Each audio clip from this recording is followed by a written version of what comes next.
All of his co-workers were gone. What could it mean? Stanley decided to go to the meeting room. Perhaps he had simply missed a memo. No matter how hard Stanley looked, he couldn't find a trace of his co-workers.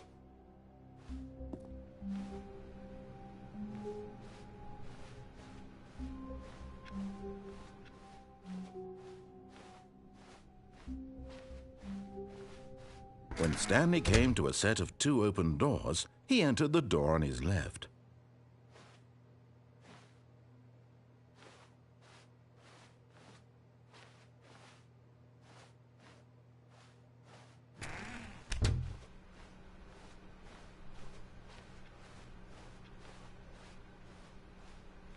Yet there was not a single person here either. Feeling a wave of disbelief, Stanley decided to go up to his boss's office, hoping he might find an answer there.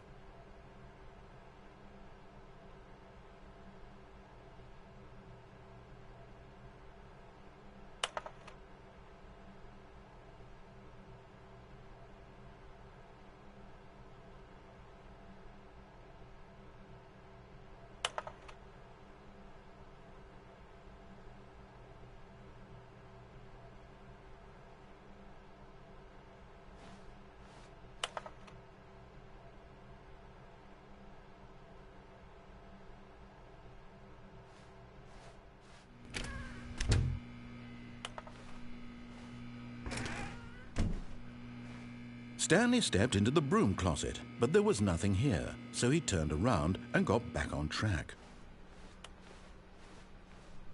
Coming to a staircase, Stanley walked upstairs to his boss's office.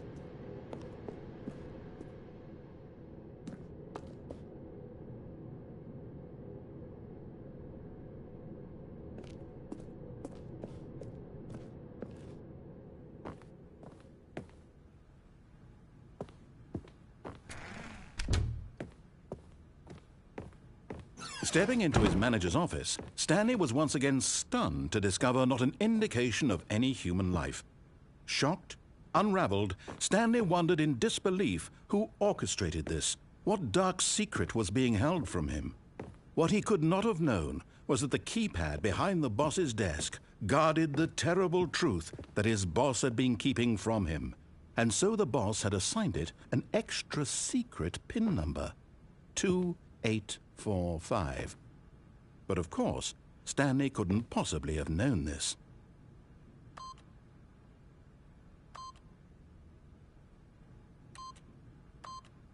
Yet incredibly, by simply pushing random buttons on the keypad, Stanley happened to input the correct code by sheer luck. Amazing. He stepped into the newly opened passageway.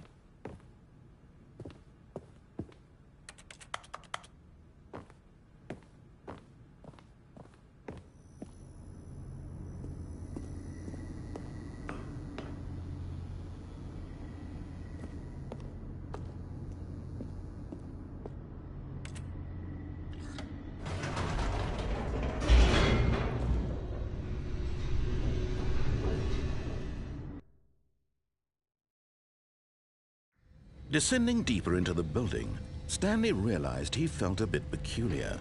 It was a stirring of emotion in his chest, as though he felt more free to think for himself, to question the nature of his job.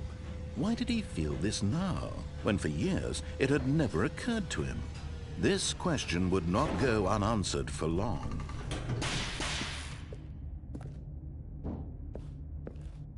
Stanley walked straight ahead through the large door that read Mind Control Facility.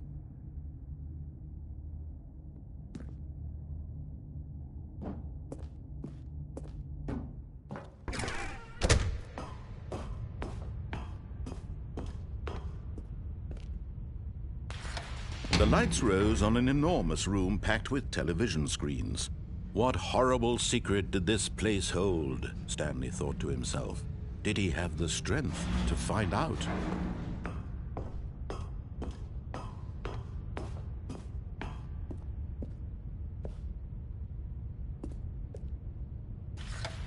Now the monitors jumped to life, their true nature revealed.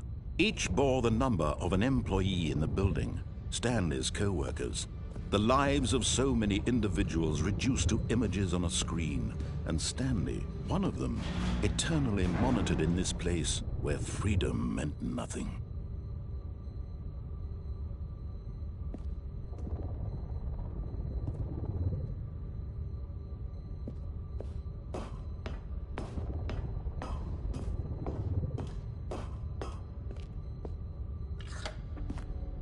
This mind control facility, it was too horrible to believe. It couldn't be true. Had Stanley really been under someone's control all this time? Was this the only reason he was happy with his boring job? That his emotions had been manipulated to accept it blindly? No, he refused to believe it. He couldn't accept it. His own life in someone else's control? Never! It was unthinkable. Wasn't it? Was it even possible? Had he truly spent his entire life utterly blind to the world? But here was the proof. The heart of the operation. Controls labeled with emotions. Happy, or sad, or content. Walking, eating, working. All of it monitored and commanded from this very place. And as the cold reality of his past began to sink in, Stanley decided that this machinery would never again exert its terrible power over another human life. For he would dismantle the controls once and for all.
And when at last he found the source of the room's power, he knew it was his duty, his obligation, to put an end to this horrible place and to everything it stood for.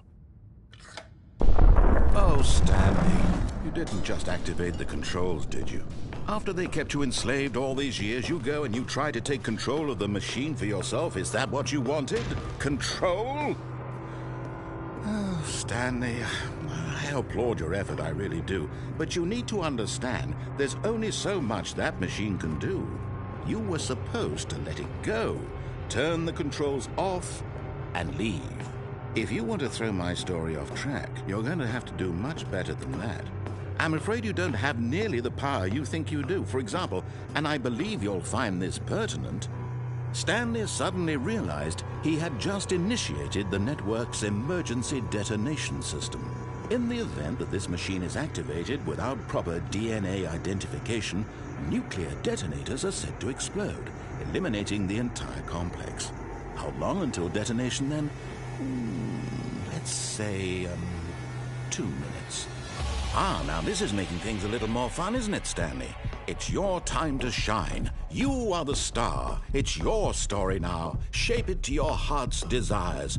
Oh, this is much better than what I had in mind. What a shame we have so little time left to enjoy it.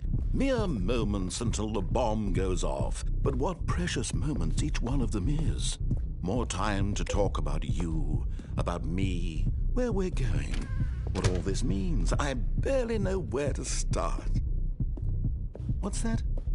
You'd like to know where your co-workers are? A moment of solace before you're obliterated?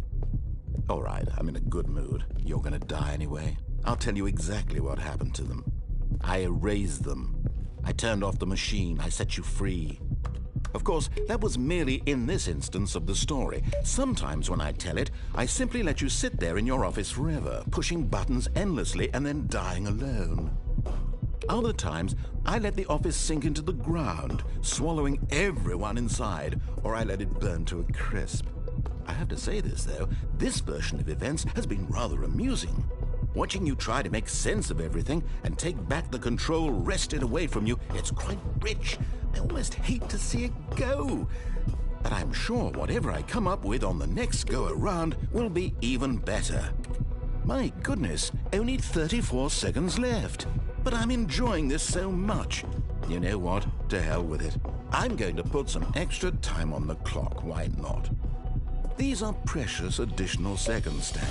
Time doesn't grow on trees. Oh dear me, what's the matter, Stanley? Is it that you have no idea where you're going or what you're supposed to be doing right now? Or did you just assume when you saw that timer that something in this room was capable of turning it off? I mean, look at you. Running from button to button, screen to screen, clicking on every little thing in this room. These numbered buttons, no, these colored ones, or maybe this big red button, or this door. Everything, anything, something here will save me. Why would you think that, Stanley? That this video game can be beaten? Won? Solved? Do you have any idea what your purpose in this place is? Stanley, you're in for quite a disappointment. But here's a spoiler for you. That timer isn't a catalyst to keep the action moving along. It's just seconds ticking away to your death. You're only still playing instead of watching a cutscene because I want to watch you for every moment that you're powerless. To see you made humble. This is not a challenge. It's a tragedy. You wanted to control this world, that's fine. But I'm going to destroy it first, so you can't. Take a look at the clock, Stanley. That's 30 seconds you have left to struggle. 30 seconds until a big boom and then nothing. No ending here, just you being blown to pieces. Will you cling desperately to your frail life, or will you let it go peacefully? Another choice. Make it count, or don't. It's all the same to me, all a part of the joke. And believe me, I will be laughing at every second of your inevitable life from the moment we fade in until the moment I say, happily ever after.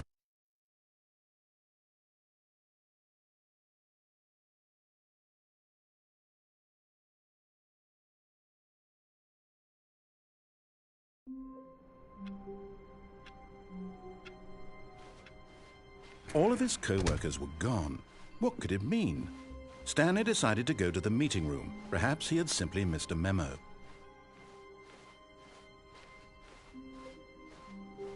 When Stanley came to a set of 2 open doors, he entered the door on his left.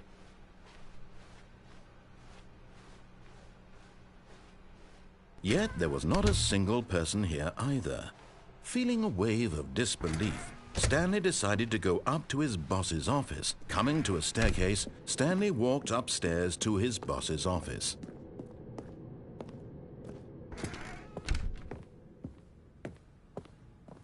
Stepping into his manager's office, Stanley was once again stunned to discover not an indication of any human life. What could it mean? Stanley was in such a rush to get through the story as quickly as possible, he didn't even have a single minute to just let the narrator talk. That kind of anxiety isn't healthy, so he relaxed for a few moments with some calming New Age music.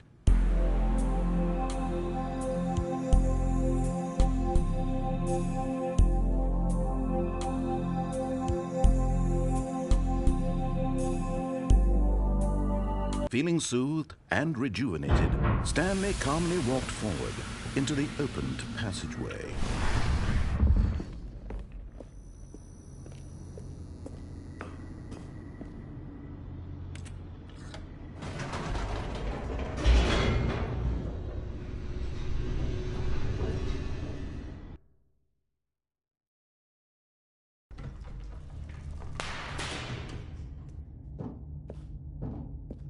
Stanley walked straight ahead through the large door that read Mind Control Facility.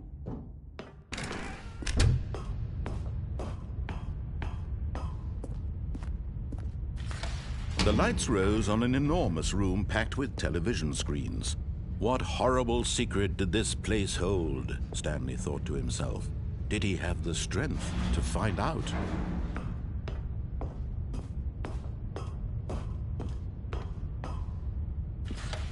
Now the monitors jumped to life, their true nature revealed. Each bore the number of an employee in the building, Stanley's co-workers. The lives of so many individuals reduced to images on a screen, and Stanley, one of them, eternally monitored in this place where freedom meant nothing.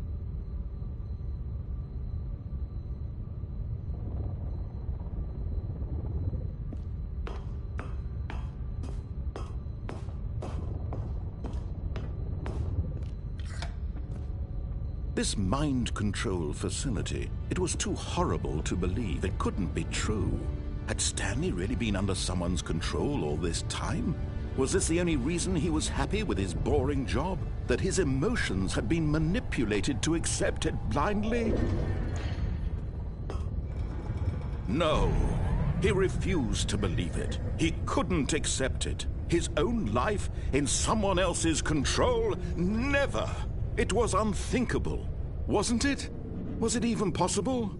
Had he truly spent his entire life utterly blind to the world? But here was the proof, the heart of the operation. Controls labeled with emotions, happy or sad or content, walking, eating, working, all of it monitored and commanded from this very place. And as the cold reality of his past began to sink in, Stanley decided that this machine...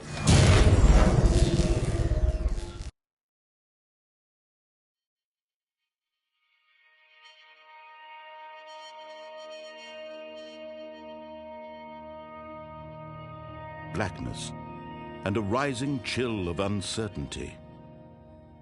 Was it over? Yes! He had won! He had defeated the machine, unshackled himself from someone else's command. Freedom was mere moments away. And yet, even as the immense door slowly opened, Stanley reflected on how many puzzles still lay unsolved. Where had his co-workers gone? How had he been freed from the machine's grasp? What other mysteries did this strange building hold? But as sunlight streamed into the chamber, he realized none of this mattered to him, for it was not knowledge or even power that he had been seeking, but happiness. Perhaps his goal had not been to understand, but to let go. No longer would anyone tell him where to go, what to do, or how to feel. Whatever life he lives, it will be his. And that was all he needed to know.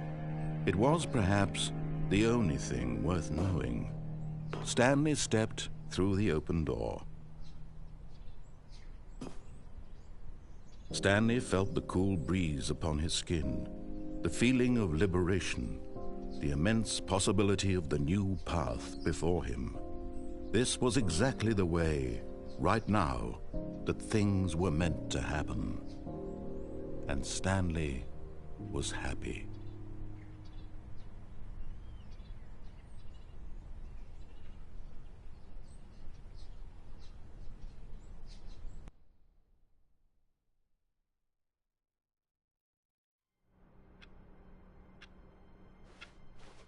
All of his co-workers were gone. What could it mean? Stanley decided to go to the meeting room. Perhaps he had simply missed a memo.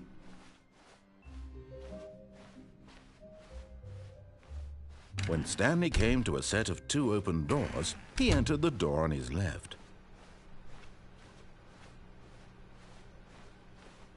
Yet there was not a single person here either. Feeling a wave of disbelief, Stanley decided to go up to his boss's. Coming to a staircase, Stanley walked upstairs to his boss's office.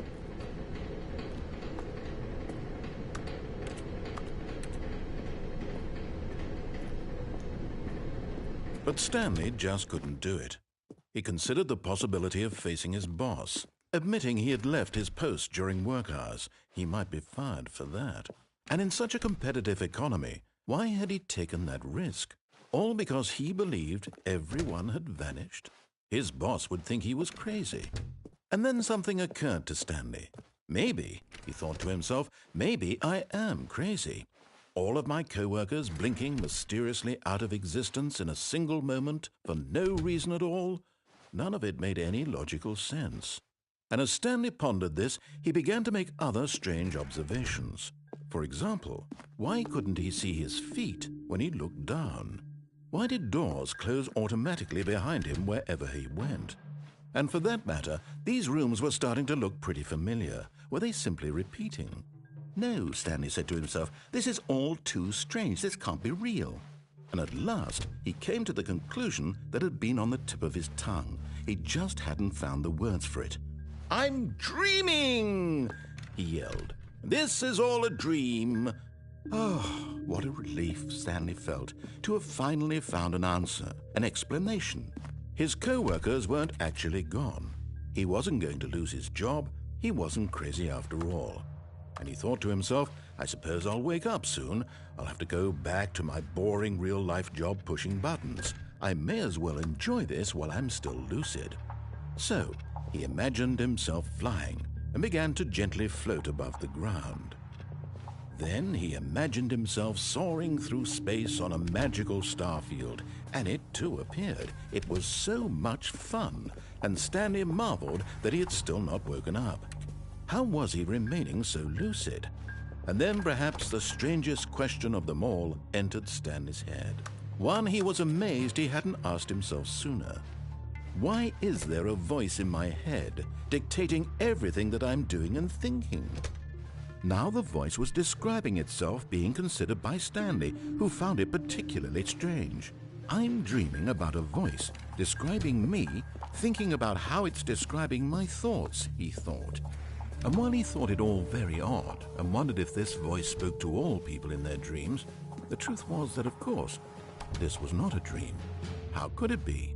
Was Stanley simply deceiving himself, believing that if he's asleep, he doesn't have to take responsibility for himself? Stanley is as awake right now as he's ever been in his life. Now, hearing the voice speak these words was quite a shock to Stanley. After all, he knew for certain, beyond a doubt, that this was in fact a dream. Did the voice not see him float and make the magical stars just a moment ago? How else would the voice explain all that? This voice was a part of himself too. Surely, if he could just... He would prove it. He would prove that he was in control, that this was a dream. So he closed his eyes gently, and he invited himself to wake up. He felt the cool weight of the blanket on his skin, the press of the mattress on his back, the fresh air of a world outside this one. Let me wake up, he thought to himself. I'm through with this dream. I wish it to be over. Let me go back to my job. Let me continue pushing the buttons. Please, it's all I want. I want my apartment and my wife and my job. All I want is my life exactly the way it's always been. My life is normal. I am normal. Everything will be fine. I am okay.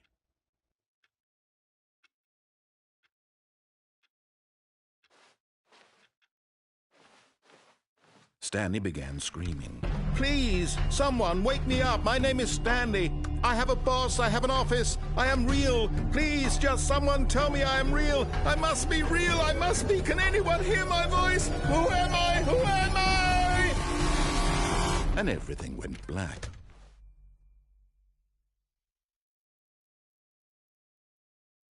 This is the story of a woman named Mariella. Mariella woke up on a day like any other. She arose, got dressed, gathered her belongings, and walked to her place of work. But on this particular day, her walk was interrupted by the body of a man who had stumbled through town talking and screaming to himself, and then collapsed dead on the sidewalk. And although she would soon turn to go call for an ambulance, For just a few brief moments, she considered the strange man. He was obviously crazy. This much she knew. Everyone knows what crazy people look like. And in that moment, she thought to herself how lucky she was to be normal. I am sane. I am in control of my mind. I know what is real and what isn't. It was comforting to think this, and in a certain way, seeing this man made her feel better.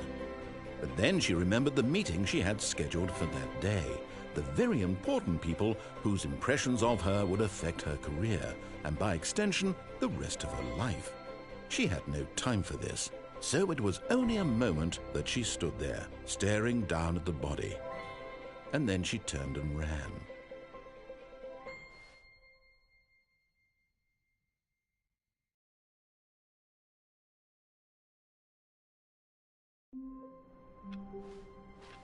All of his co-workers were gone.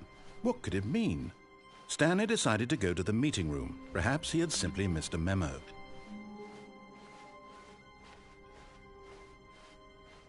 When Stanley came to a set of 2 open doors, he entered the door on his left.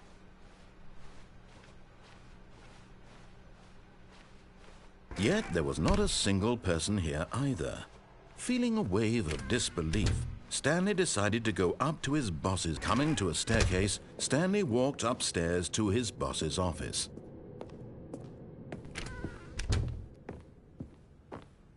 Okay, I think we all know the drill by now. Blah, blah, blah. Dark secrets, the keypad. Stanley pushes some buttons. Oh, hey, look, it's a new passageway. Kill surprise.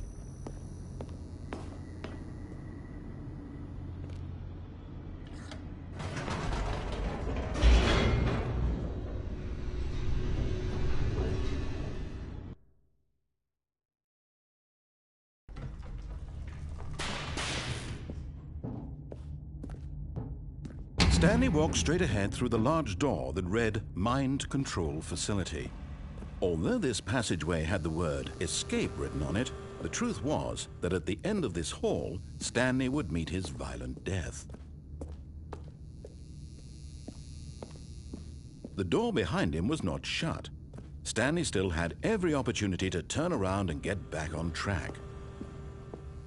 At this point, Stanley was making a conscious, concerted effort to walk forward and willingly confront his death.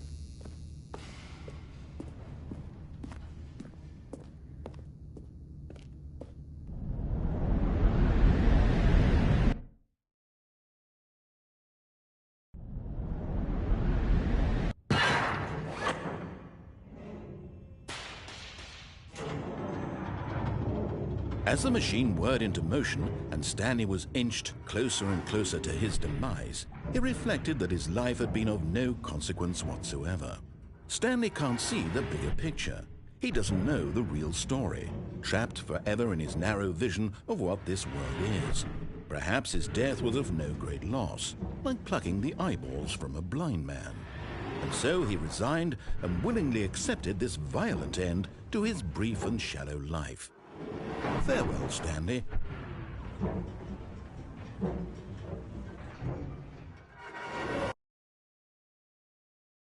Farewell, Stanley, cried the narrator, as Stanley was led helplessly into the enormous metal jaws. In a single visceral instant, Stanley was obliterated as the machine crushed every bone in his body, killing him instantly.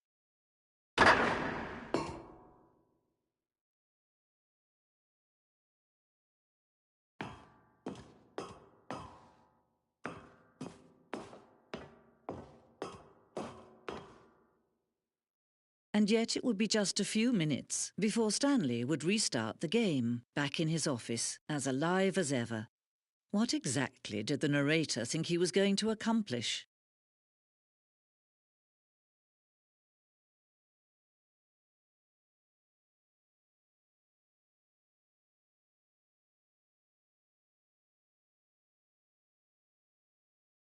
When every path you can walk has been created for you long in advance, death becomes meaningless, making life the same. Do you see now? Do you see that Stanley was already dead from the moment he hit start?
Then he pushed the number 8. Nothing there? Shoot. Well, try the other one then. Let's see. Stanley walked through the green door. Stanley stood on the snow. Stanley pushed the orange lever.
Oh, look at these two. How they wish to destroy one another. How they wish to control one another. How they both wish to be free. Can you see? Can you see how much they need one another? No, perhaps not. Sometimes these things cannot be seen. But listen to me. You can still save these two. You can stop the program before they both fail. Turn off your PlayStation. There's no other way to beat this game. As long as you move forward, you'll be walking someone else's path. Stop now and it'll be your only true choice. Whatever you do, choose it. Don't let time choose for you. Don't let...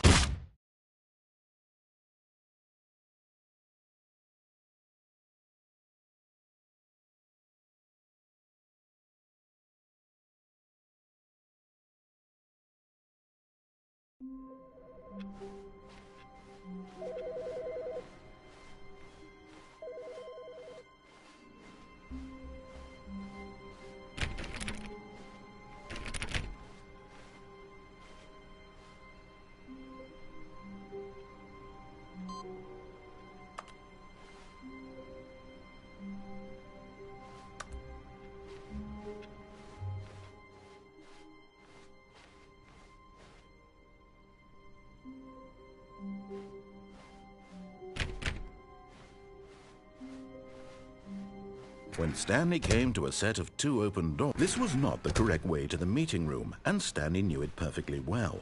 Perhaps he wanted to stop by the employee lounge first, just to admire it. Ah, yes, truly a room worth admiring. It had really been worth the detour after all, just to spend a few moments here in this immaculate, beautifully constructed room. Stanley simply stood here, drinking it all in. But eager to get back to business, Stanley took the first open door on his left.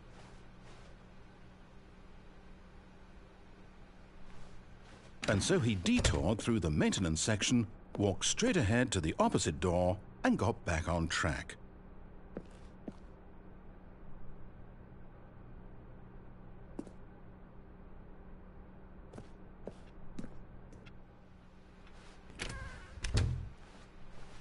Yet there was not a single person here either. Feeling a wave of disbelief, Stanley decided to go up to his boss's office. Coming to a staircase, Stanley walked upstairs to his boss's office.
Here's the door, just go.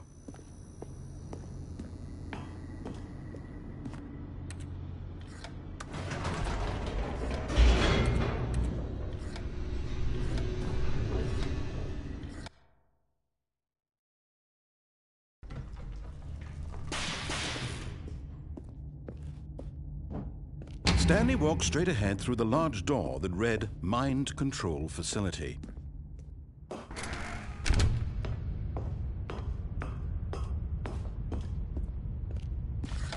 The lights rose on an enormous room packed with television screens. What horrible secret did this place hold? Stanley thought to himself. Did he have the strength to find out?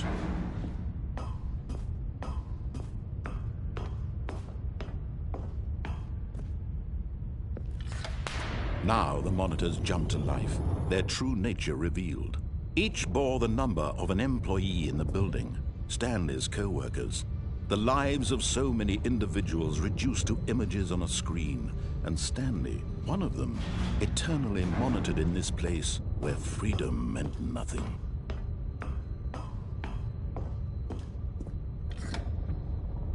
This mind control facility, it was too horrible to believe. It couldn't be true. Had Stanley really been under someone's control all this time? Was this the only reason he was happy with his boring job? That his emotions had been manipulated to accept it blindly? No, he refused to believe it. He couldn't accept it. His own life in someone else's control? Never! It was unthinkable, wasn't it? Was it even possible? Had he truly spent his entire life utterly blind to the world?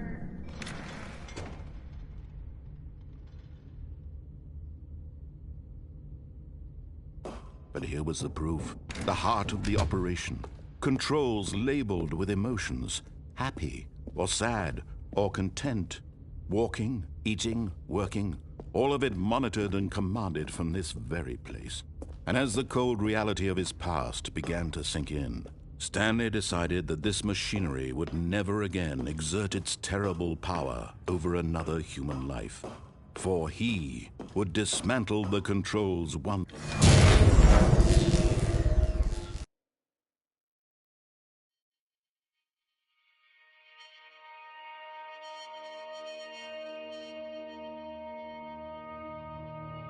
Blackness and a rising chill of uncertainty.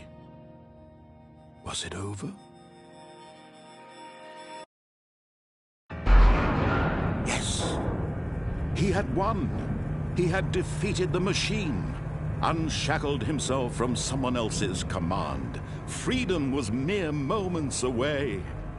And yet, even as the immense door slowly opened, Stanley reflected on how many puzzles still lay unsolved.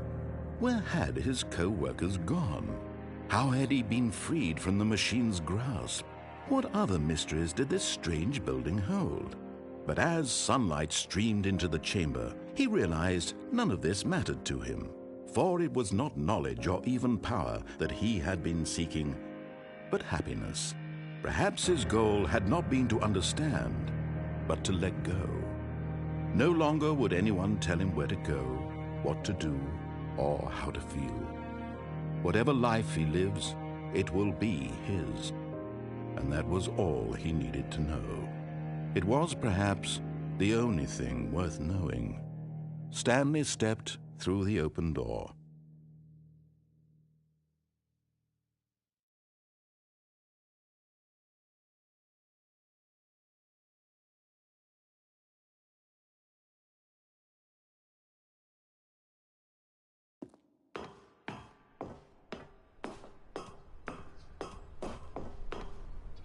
Stanley felt the cool breeze upon his skin, the feeling of liberation, the immense possibility of the new path before him. This was exactly the way, right now, that things were meant to happen. And Stanley was happy.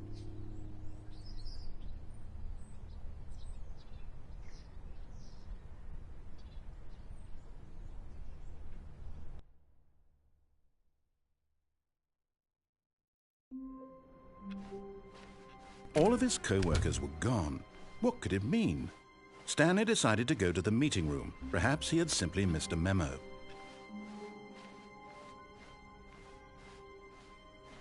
When Stanley came to a set of 2 open doors, this was not the correct way to the meeting room, and Stanley knew it perfectly well.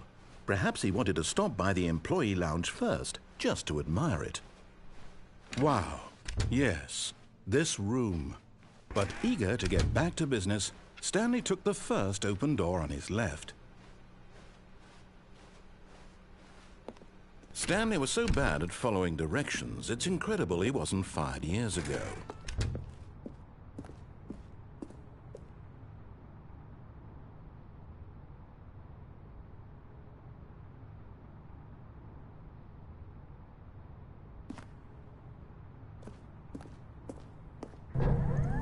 Look, Stanley, I think perhaps we've gotten off on the wrong foot here.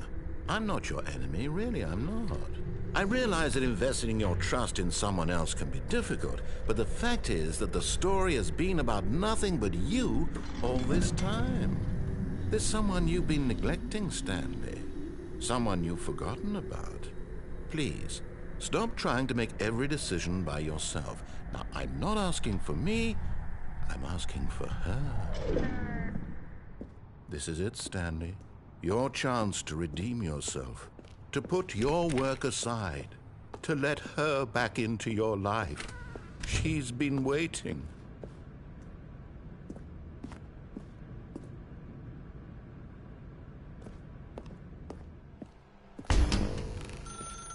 That's her, Stanley. You need to be the one to do this. To...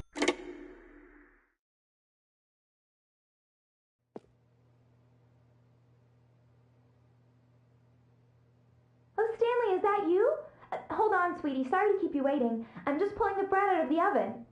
All right. Okay, there we go. All right, now, I want you to come in and tell me all about your day. Gotcha! Oh, come on. Did you actually think you had a loving wife who'd want to commit their life to you? I'm trying to make a point here, Stanley. I'm trying to get you to see something. Come inside.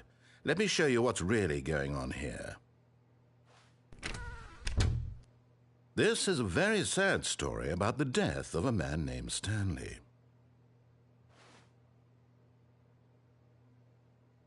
Stanley is quite a boring fellow. He has a job that demands nothing of him, and every button that he pushes is a reminder of the inconsequential nature of his existence. Look at him there, pushing buttons, doing exactly what he's told to do. Now he's pushing a button. Now he's eating lunch. Now he's going home. Now he's coming back to work. One might even feel sorry for him, except that he's chosen this life. But in his mind, in his mind he can go on fantastic adventures. From behind his desk, Stanley dreamed of wild expeditions into the unknown, fantastic discoveries of new lands. It was wonderful, and each day that he returned to work was a reminder that none of it would ever happen to him. And so he began to fantasize about his own job. First, he imagined that one day while at work, he stepped up from his desk to realize that all of his co-workers, his boss, everyone in the building had suddenly vanished off the face of the earth. The thought excited him terribly. So he went further. He imagined that he came to two open doors and that he could go through either. At last, choice. It barely even mattered what lay behind each door. The mere thought that his decisions would mean something was almost too wonderful to behold. As he wandered through this fantasy world, he began to fill it with many possible paths and destinations. Down one path lay an enormous round room with monitors and mind controls. And down another was a yellow line that weaved in many directions, and down another was a game with a baby. And he called it the Stanley Parable. It was such a wonderful fantasy, and so in his head he relived it again, and then again, and again, over and over, wishing beyond hope that it would never end, that he might always feel this free. Surely there's an answer down some new path, mustn't there be? Perhaps if he played just one more time. But there is no answer. How could there possibly be? In reality, all he's doing is pushing the same buttons he always has. Nothing has changed. The longer he spends here, the more invested he gets, the more he forgets which life is the real one. And I'm trying to tell him this, that in this world he can never be anything but an observer, that as long as he remains here, he's slowly killing himself. But he won't listen to me. He won't stop. Here, watch this. Stanley, the next time the screen asks you to push a button, do not do it.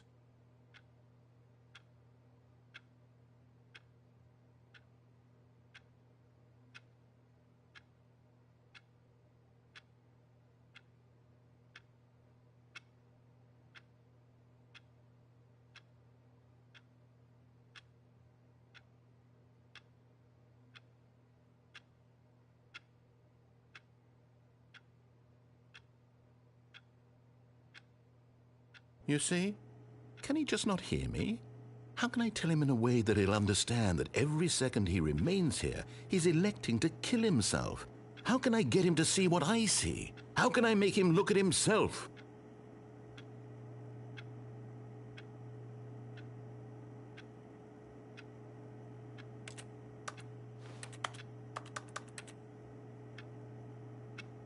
I suppose I can't, not in the way I want him to. But I don't make the rules. I simply play to my intended purpose, the same as Stanley. We're not so different, I suppose. I'll try once more to convey all this to him. I'm compelled to. I must. Perhaps, well, maybe this time he'll see. Maybe this time. And I tried again, and Stanley pushed a button. And I tried again, and Stanley pushed a button. And I tried.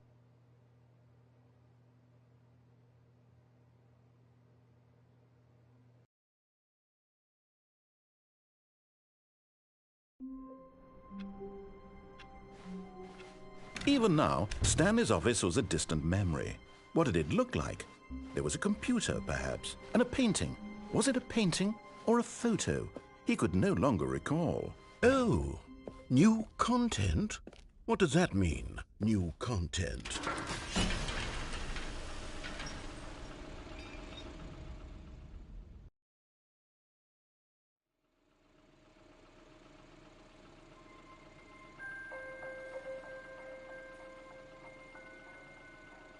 Hello, and thank you for playing the Stanley Parable Ultra Deluxe.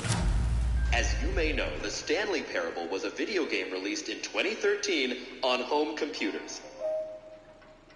After receiving critical and commercial success, it was expanded upon in 2022 with the Stanley Parable Ultra Deluxe, a reimagining of the game for consoles and home computers. The Stanley Parable Ultra Deluxe features exciting new content that broadens and expands the world of the Stanley Parable, delighting audiences the world over.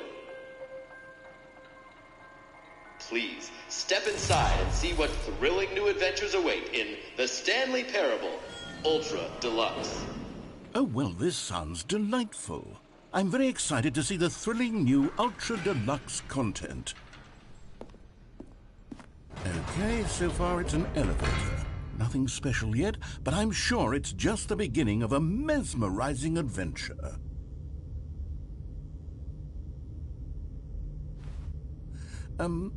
Is it broken? What's going on here? Should we be moving somewhere or... Oh, here we go. All right, finally, at long last, it's on to the new content. I've never been more ready. Let's do it.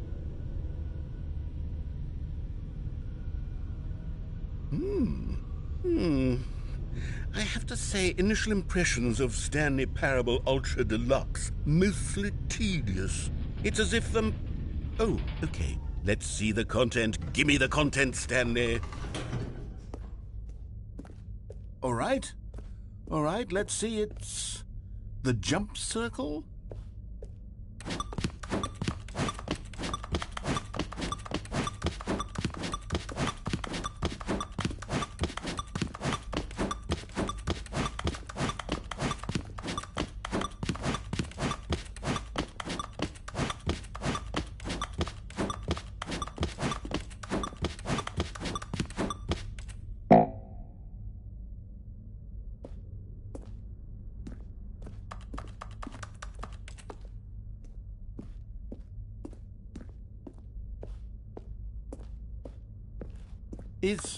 Is that it? Surely that's not all the new content. There has to be something else, right? Goodness. Another elevator. Stanley, I have to say, initial impressions of this game are not positive. It's just elevators and jumping. Is this what passes for exciting new content? If this is new content, then I could just read you the whole dictionary. There's 20 hours of new content right there. Hell, I could count to 30 trillion. You could put that on the box. The Stanley Parable Ultra Deluxe, now with over 1,000 hours of new content. And oh, wait. There's more. Very good. Yes. I knew there had to be something else. Let's see it. I'm ready for whatever it is. That's it? Oh, you've got to be kidding me. You see, Stanley? This is what happens when greedy video game developers with no respect for their fan base rush a cheap expansion to market for no reason other than to make an easy dollar. And don't get me started on the level of craftsmanship that's gone into it. In fact, I'm looking right now at the game's trophies, and it's hard to believe one of them actually says, "Test trophy, please ignore." What quality assurance department signed off on this? I'm infuriated and I'm offended, and I intend to find these people on Twitter and hold them personally accountable. It's my fault, Stanley. I built up too much anticipation around the new content, I'm afraid. It could never have lived up to such expectations.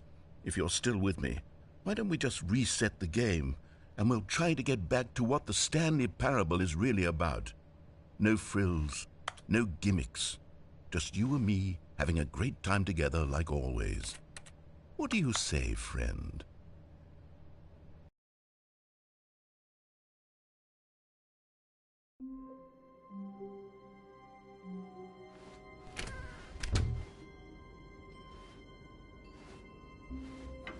Psst! Stanley! Come over here! In the vent! I want to show you something!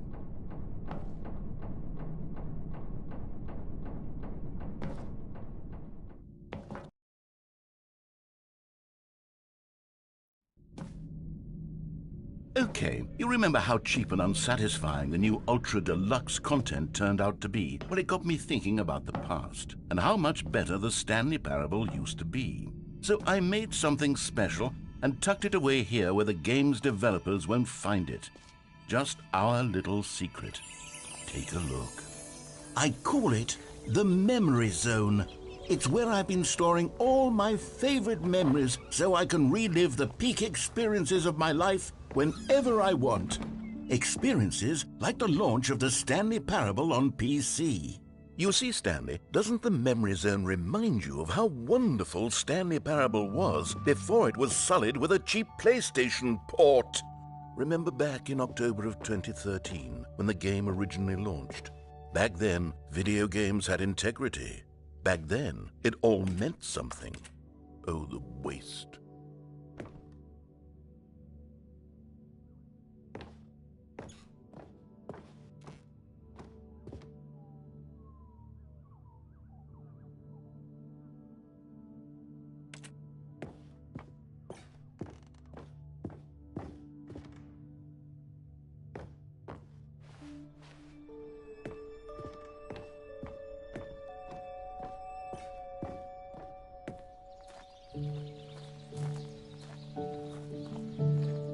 And over here is where I keep reviews of the Stanley Parable. Like this stunning triumph of games journalism, 10 out of 10 from Destructoid.com. James Stephanie Sterling writes, and I quote, "Where so many games that aspire to be more than games end up less than any form of art, Stanley Parable strives and then succeeds to be every game ever created."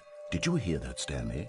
Every game ever created. That's how grand and all-encompassing the original Stanley Parable was.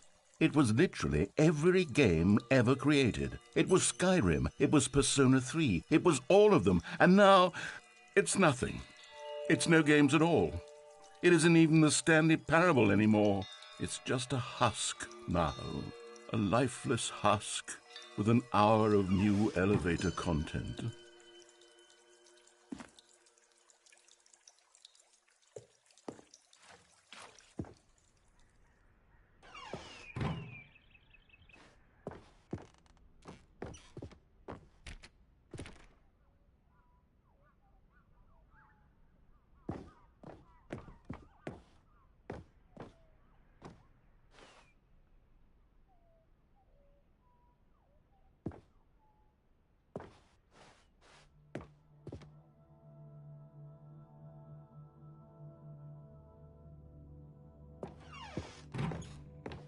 Here's another moving passage, this time from GameSpot.com. The Stanley Parable is both a richly stimulating commentary on the nature of choice in games and one that offers some of the most enjoyable, surprising, and rewarding choices I've ever been confronted with in a game. 9 out of 10. Don't you get it, Stanley? The game was perfect. It didn't need anything else. It didn't need new content. All they had to do was transport it in pristine condition along to the PlayStation. Boom, done. And they couldn't even do that. Couldn't resist the urge to go meddling with a beloved franchise.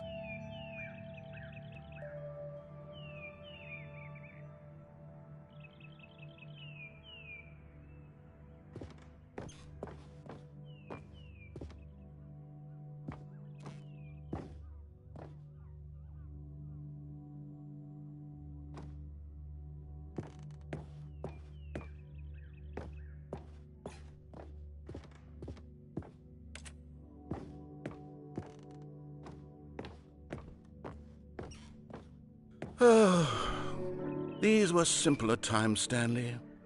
What I wouldn't give to go back, to have it all over again.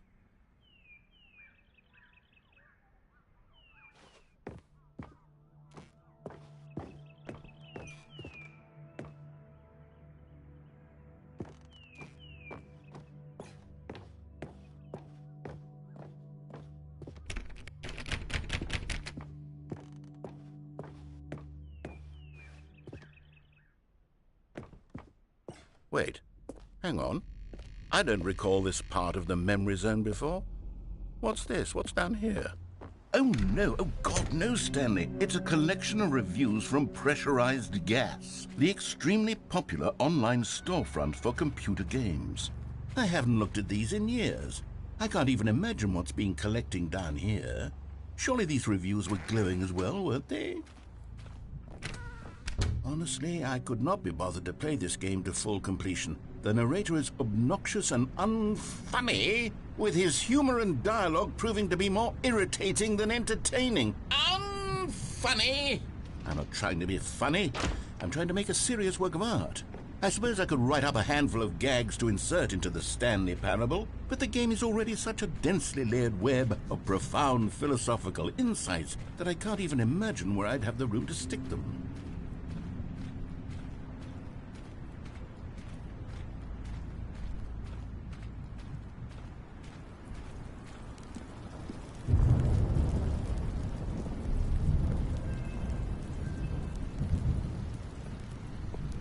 Okay, let's see what this one says. While the idea for the game is good, for someone who prefers non-linear games, this preachiness gets annoying fast. Preachy? Stanley? I'm not preachy, am I? You can tell me if I'm preachy. Honestly, you can. Oh, goodness. This is actually quite shocking for me. Well, to be honest, I had always thought of the game's dialogue as being rather terse to begin with. You can't know how much fluff I cut from the game to get it to feel as light and airy as it... Well, I always thought it did. But maybe it wasn't. Oh, dear. What an awful memory to have to hold on to. These black marks on my otherwise unimpeachable track record. I feel like a failure. Like I let these people down. Perhaps the Stanley Parable isn't quite as sterling as I always... What's this one got to say? You constantly have to stop doing anything so the narrator can catch up with his long-winded explanations of what's happening. I wish there was a skip button. A skip button? Well, yes. Yes, I think we can do that. If I'm truly too preachy, then maybe letting you skip ahead for just a moment, surely it couldn't hurt. Not if it means we can strike these negative reviews from the record. Only positive reviews of the Stanley Parable. That's my motto today, and it's always been my motto. I'd do anything for the customer, Stanley. Yes, a skip button we shall have.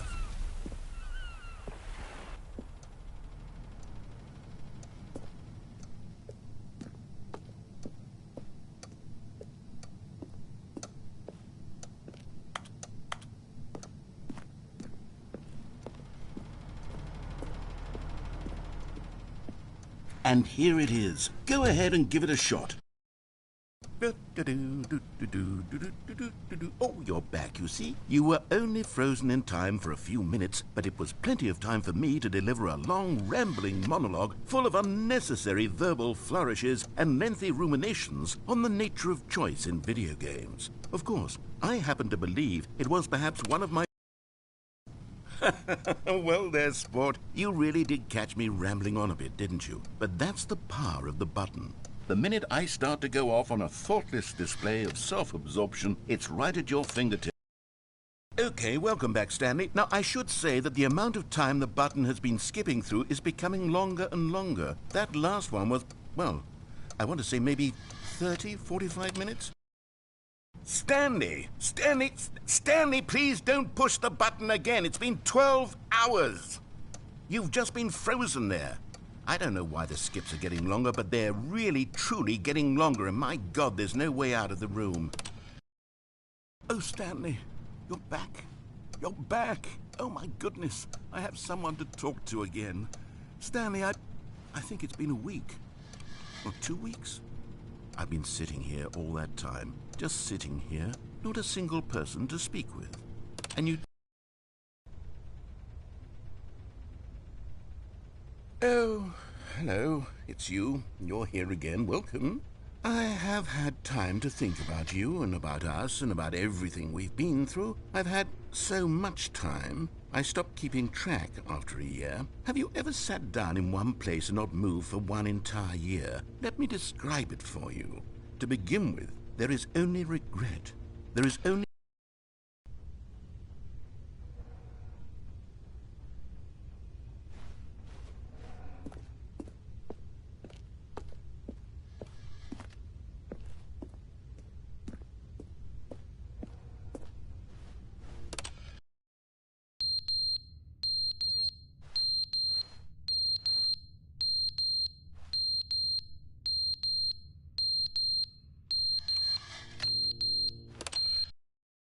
But they didn't understand the game was never meant to be funny. It was meant to have a point. It was meant to speak to the human condition. But where are the jokes? Where are the jokes? They bemoaned, they screamed, they gnashed their teeth and said, entertain us. It wasn't in...